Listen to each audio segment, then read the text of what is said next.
My name is Anthony Boto. I am a student here at IUPUI. Currently finished a degree in anthropology, philosophy, and geography. Currently studying GIS, Masters in Geographic Information Science.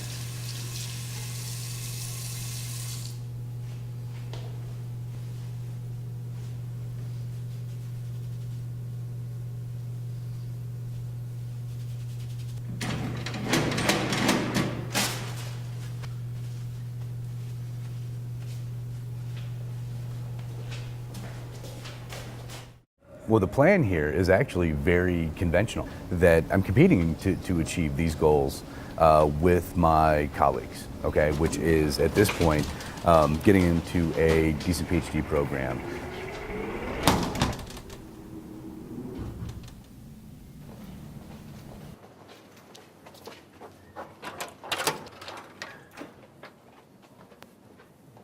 So my biggest issue was, okay, economies of time. If I work, right, I'm putting in 40 hours a week at a particular job, and while I'm doing that, I'm taking away focus from this particular side of my life, which is education, which is growing in that environment, okay?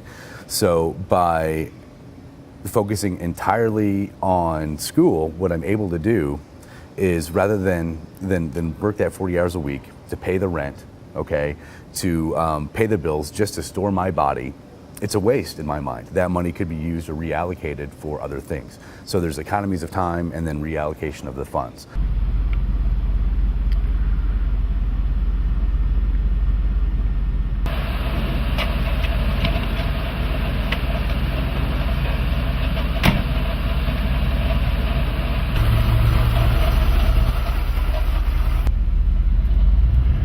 So getting a couple kayaks later on this year. It's springtime, man. Drop off the rims for the bicycle.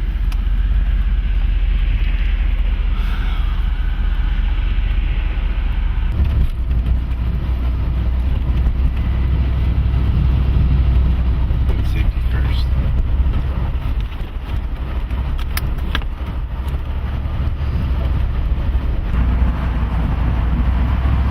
That's working on stuff. Are you still working with Jason?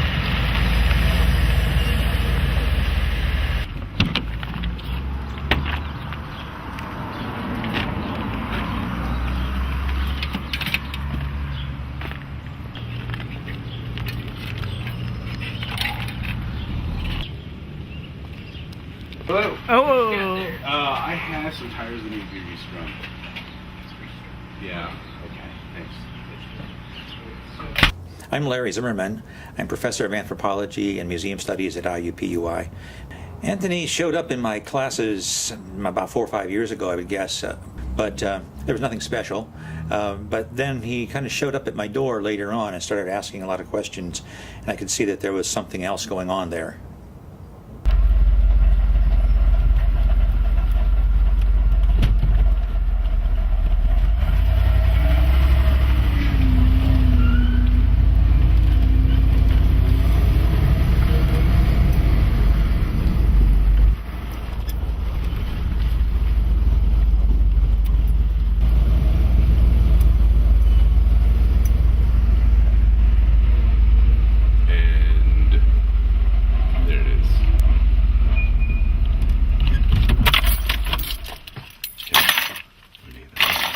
When I first moved in, I was kind of like braggy about what I was doing. Not really braggy, but I talk about it all the time.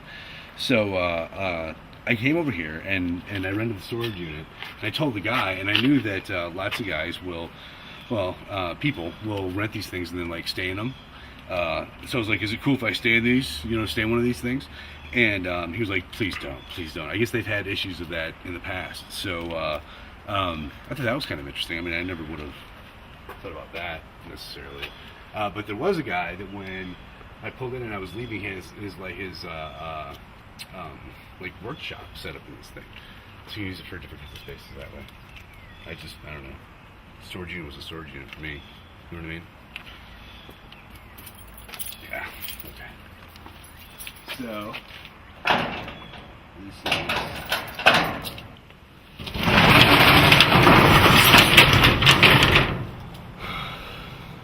Sweet. I mean, all the stuff that you accumulate over time, right? So I had it worked down to one van when I first came back down here, like 5-6 years ago. And over time, I just accumulate stuff. So when you see a good deal and you have a couple of bucks, then I buy it, you know?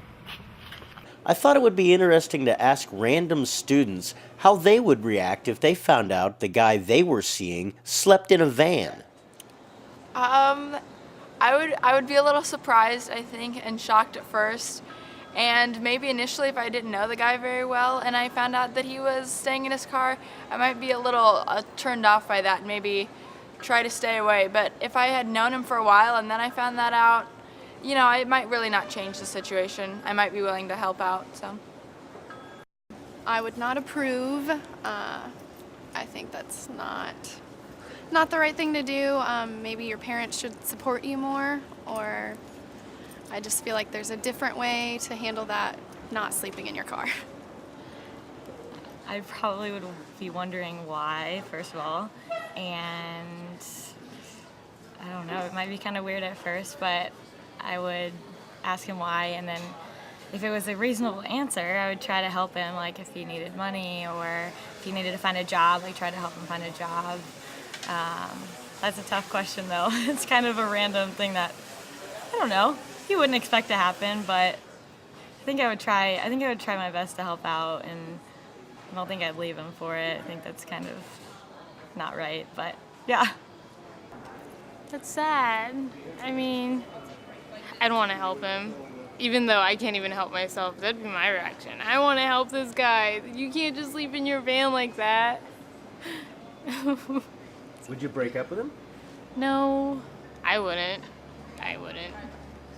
I'd actually try to help him as much as I could.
Dear Mr. Boza, I have received a copy of police action from Sergeant Scott Dunning, in which states that he found you inside Kavanaugh Hall 121 after building hours on the evening of February 10th, 2014.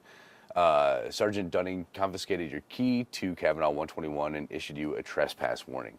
In essence, what's going on here is the graduate office is now taking action against me because of me being in the building after hours. This is the graduate office, okay, for GIS, Geographic Information System / Science, okay.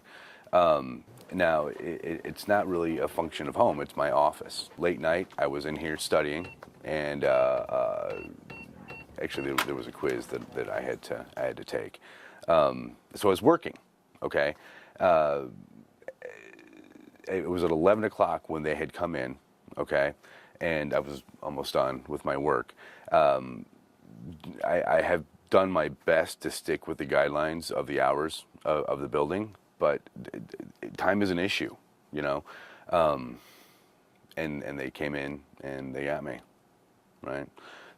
I think Tony's motivation for living in a van had many reasons. I think that he wanted to put himself in the shoes of the little guy to an extent and see what it was like to be home free, as he likes to say, as a lot of people like to say. I respect that.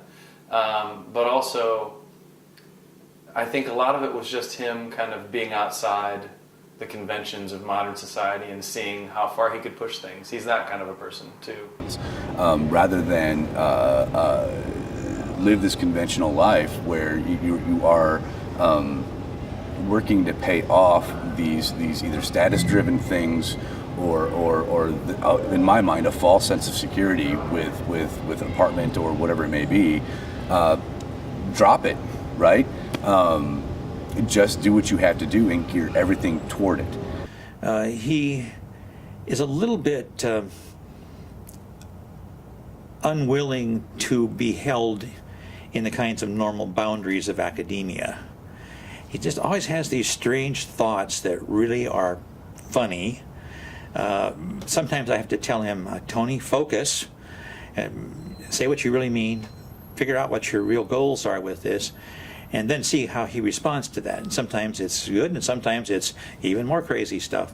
So this is my informal disciplinary meeting with Dr. Sherry Queener, and this is the first hit.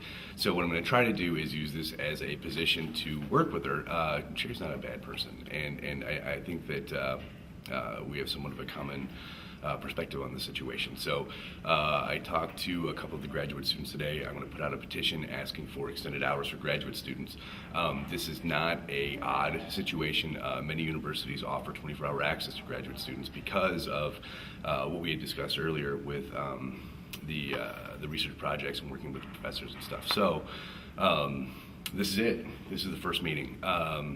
Not in the best way necessarily, but it's a good way to get in front of people, unfortunately. That's it. See you soon. All right, good luck, man. Thanks.